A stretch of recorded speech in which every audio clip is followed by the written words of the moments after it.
кедей болуп калдым, тиги күнөөлүү, бул күнөөлүү эмес. Кедей жашоону өзүңүз тандадыңыз. Эгер кедей болсоңуз, неге дегенде акчаңызга нааразы болуп каласыз. Канча акча тапсам аз акча деп нааразы болуп каласыз. Нааразы болсоңуз ал акчаңыз көбөйбөйт. Канча акча болсоңуз мындан кийин сүйүнө баштаңыз. Сүйүнсөңүз унда ал акчаңыз көбөйөт. Бай жашоону бул да тандоо, кедей жашоо бул да тандоо.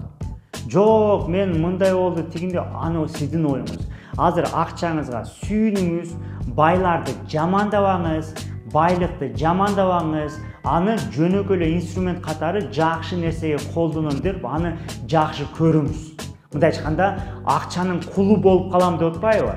Байлар кулу болот. Жок, кедей адам акчанын кулу. Кантип десеңиздер, кедейге акча керек болгон үчүн эмне жумушка айтсаң аны кылат, ошол акча үчүн кылат. Бай ал жаман жумушту кылбайт. Неге дегенде ал акчасы бар. Ошон үчүн акчанын кулу бай эмес, кедей акчанын